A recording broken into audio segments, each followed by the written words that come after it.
I'm now at a point where I have a few hundred videos and a couple of hundred podcast episodes on binge eating recovery. So I've been wanting to make a video like this for a while, where I bring together my best advice to help you stop binge eating. And it includes a framework for thinking about recovery in a slightly different way than perhaps what you have heard before. So the first piece of advice I want to offer is to recognize that it's not your fault. Okay, so how does that help? Well, you know, when you're struggling with binge eating, it feels like you should be able to stop binge eating. And that somehow the fact that you haven't been able to means that there is something so fundamentally wrong with you, or that you lack discipline or consistency, or maybe you just don't want it enough. Or, and this was my personal favorite, I felt like I wasn't trying hard enough. So the answer, the fact I hadn't been able to stop doing this, the answer to me seemed to be, I just need to try harder. But the problem is, when you have these beliefs about how this is your fault, that this is this horrible, shameful problem that you have, for as long as you hold on to these beliefs about yourself, it becomes like a self-fulfilling prophecy. Your behavior has to reflect the way that you are thinking and feeling. Now, we know it isn't possible most of the time to just do a 180 and go, okay, I'll stop thinking that. I'll just start thinking that actually I have loads of willpower and I can do this. And if I just believe it enough, then I'll be able to do it. We can't kid ourselves, and the history is showing us something else. So the first shift that we can recognize or realize is this idea that it is not your fault. So for the majority of people, 2/3 they reckon, the binge eating was triggered by dieting or restriction. Now, how many of you were told that if you try to control your food intake, you're going to end up binge eating? I'd never even heard of binge eating before mine started. Or maybe you think yours wasn't triggered by restriction, and maybe it's more for emotional regulation reasons.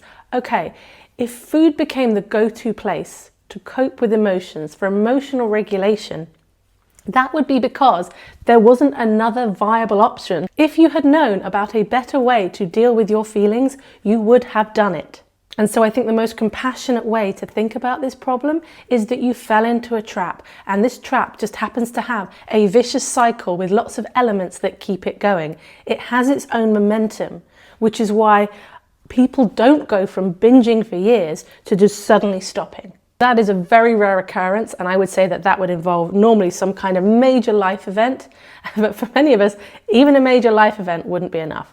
I used to wish that I would get ill, or that something would happen to me that would interrupt this cycle for me, because I didn't feel like I could do it myself. But if you continue to believe that it's your fault, you will be trying to make changes while you are soaked in your shame. And it is very hard to make positive, consistent changes when we are feeling that way. I have a whole video about why it's not your fault to convince you further if I haven't managed to do it in this video, and I will link it above and below. And the second piece of advice that I want to talk about is to do with goals. Now, if you are like the majority of people who struggle with binge eating, your goal will be around weight or health.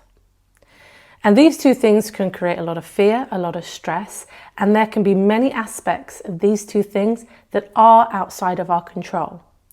Now, it gets a bit sticky because, of course, we do know that our behaviors around food can affect those two things, our health and our weight. But both of those things are long-term.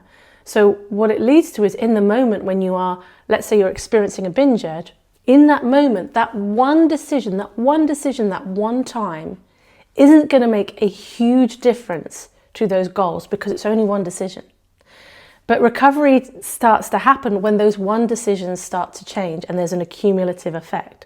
So the goal isn't that compelling sometimes if it's weight loss or health, because in that one food decision, you don't really see the needle move with either of those things. So where's the kind of the positive reinforcement, if you like, for making that decision? When I realized this and I changed my goal, this was the absolute game changer for me. I think it was one of the most significant points in my recovery. And I changed my goal from weight loss to appetite regulation, because that's what binge eating is. It's a dysregulated appetite. And that's not to do necessarily with hunger, although it might be, but appetite is more about our desire for food.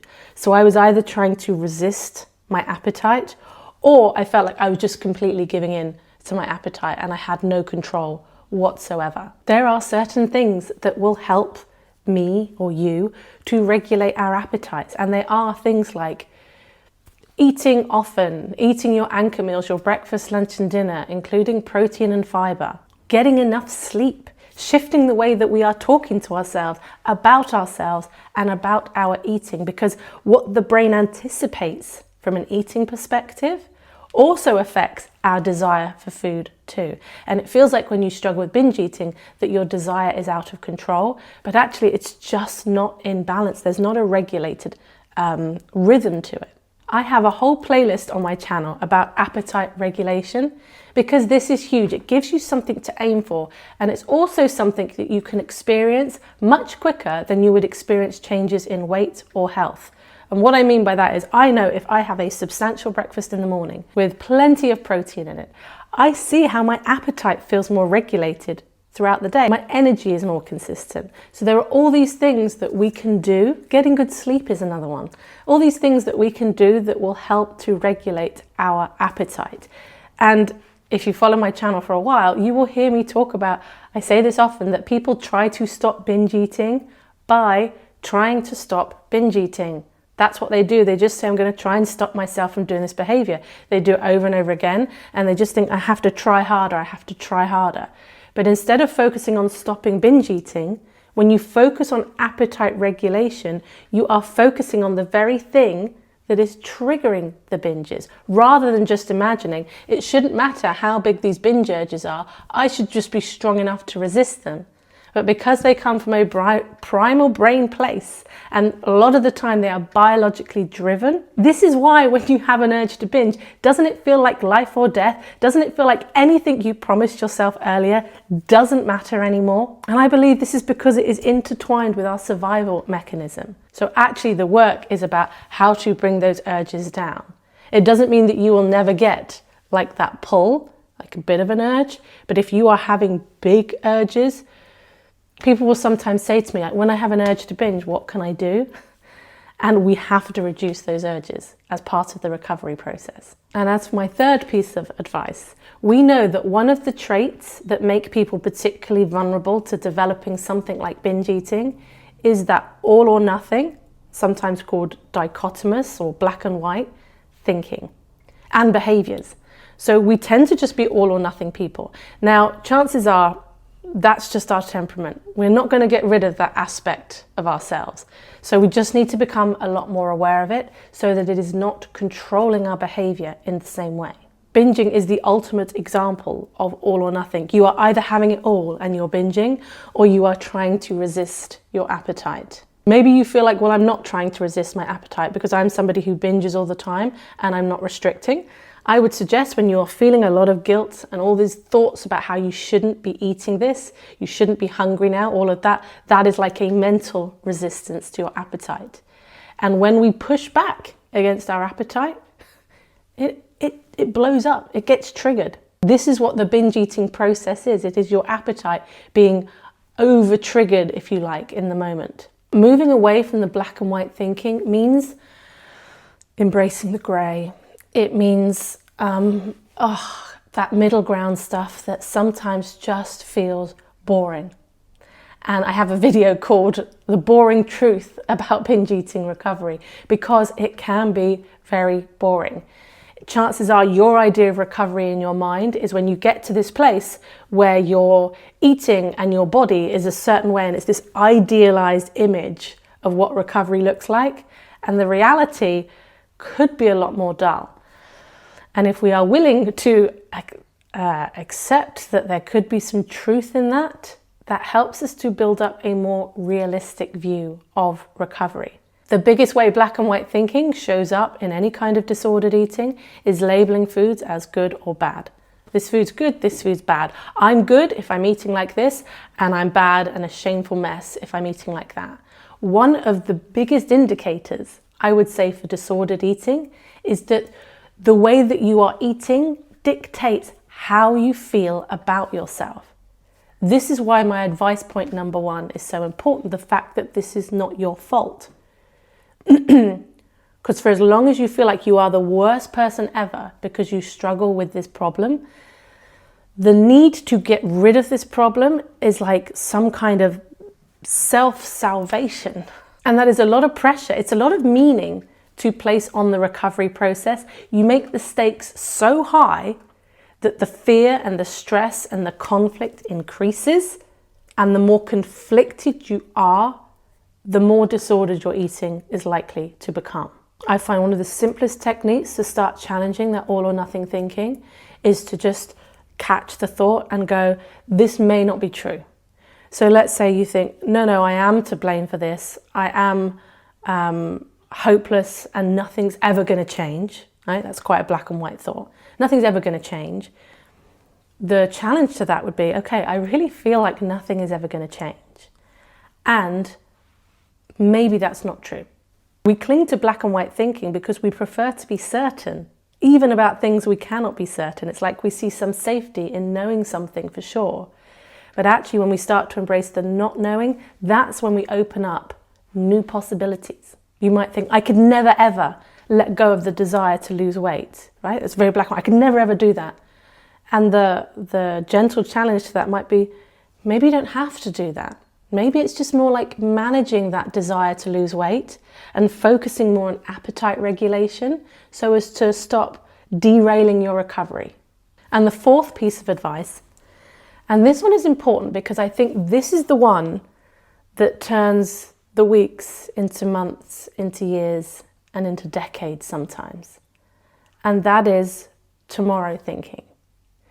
And tomorrow thinking can offer us so much respite in the here and now when we feel like we are struggling or suffering by going, it's okay because tomorrow I'll do it differently. How many times have you had that urge to eat or to binge and you said to yourself, oh, okay, one last time and tomorrow I'll do it like this. I would go through weeks and weeks, probably every day I was saying this to myself, that tomorrow would be different, because to not say that tomorrow would be different feels like I would have tumbled into despair. It's a way of trying to keep hope alive as well, right? How do I hold on to any sense of hope unless I believe that tomorrow it can be different? But what it does is it absolves us from doing anything different in the here and now, because tomorrow us is going to take care of it.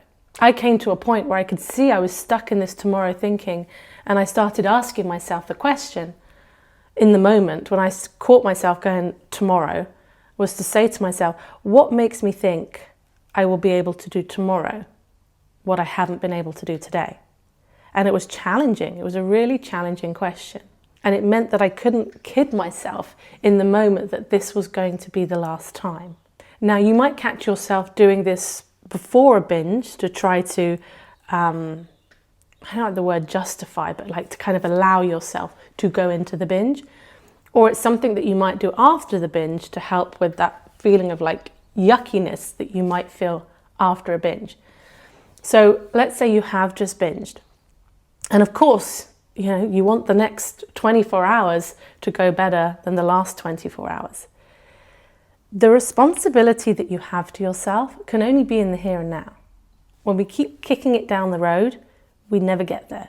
As I mentioned before, binge eating is like this vicious cycle, and people want to get out of the cycle by breaking it at the point where they binge. It's like, well, if I don't binge, then the cycle is broken. So that's the part. It's also the distressing part, so that's the part we focus on.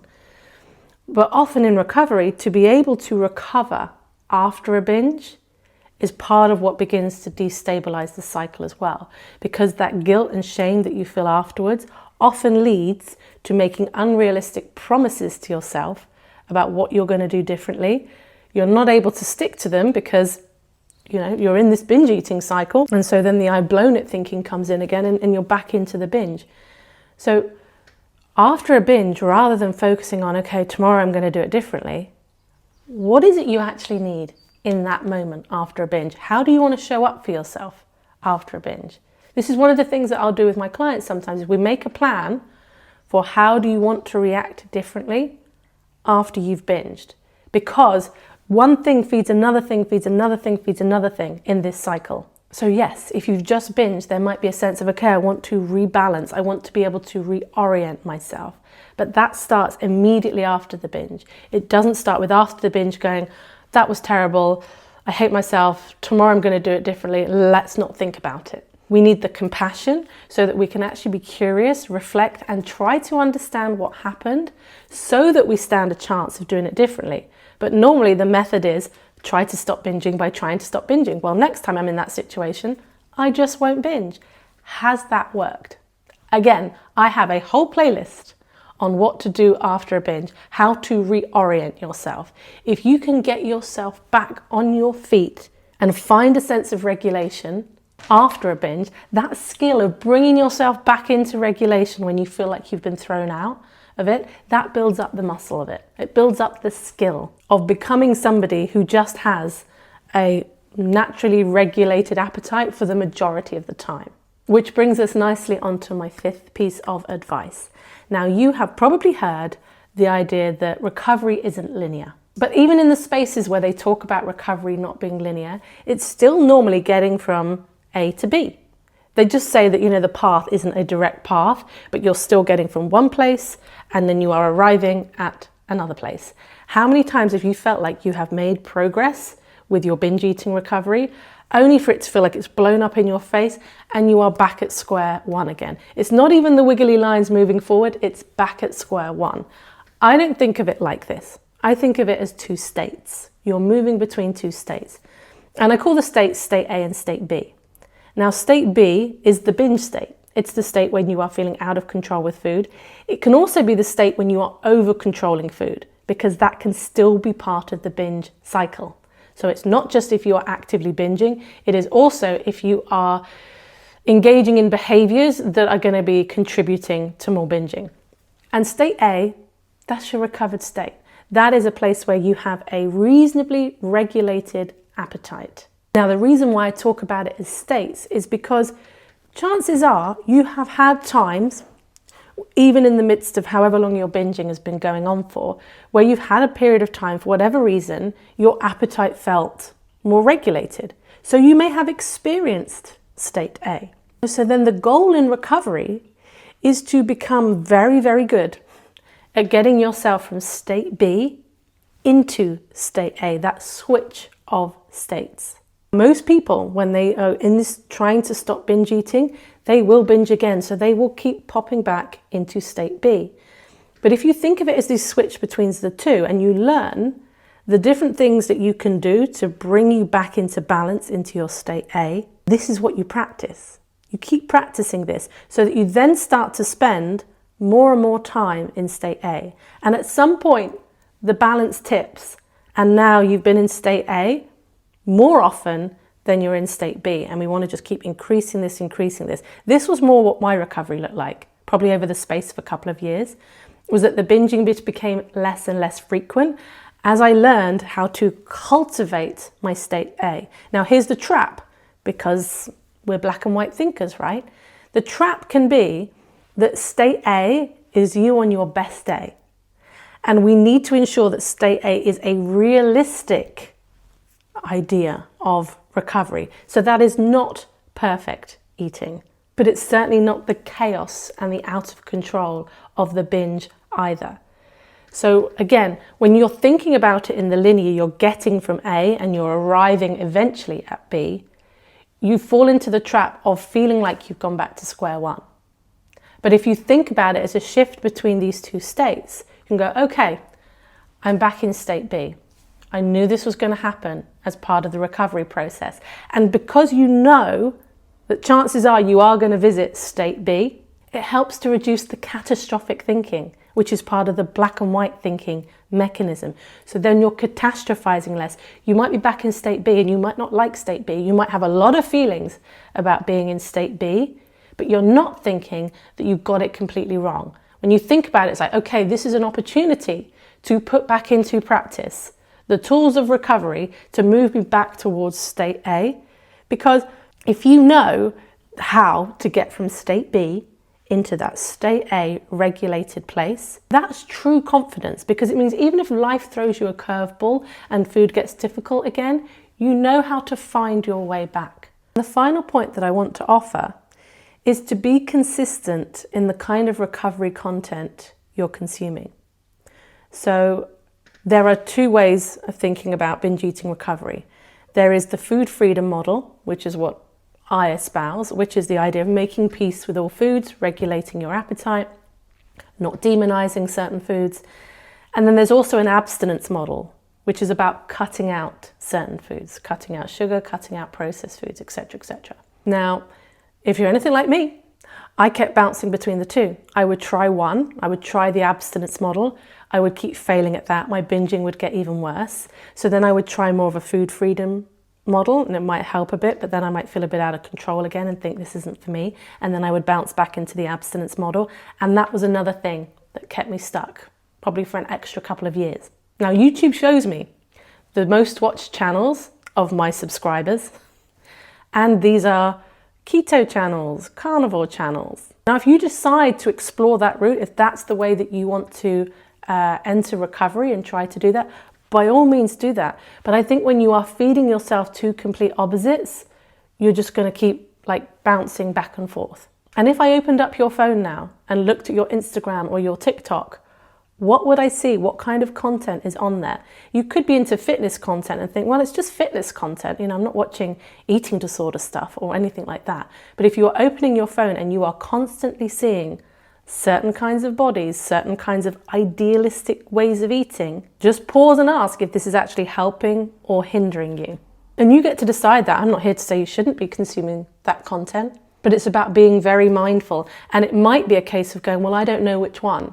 I don't know, should I be doing this? Should I be doing that? I just keep changing my mind. It might be a case of going, okay, I'm going to stick to this type of recovery for 6 months and let's see how I go.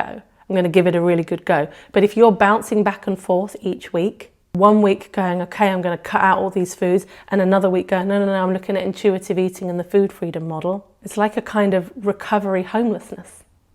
I have an intuitive eating course that I normally run a couple of times a year, but it is about adapting the intuitive eating model to actually work for you. So I call it your intuitive eating blueprint. So it uses intuitive eating as the blueprint, but we can also move away from it. We can critique the intuitive eating model and sort of pull out the best bits that you think will support your recovery the most. So I will pop a link below if you want to join me on the next one of those. I deliver it live, so it's an opportunity to connect with me and ask me questions as well.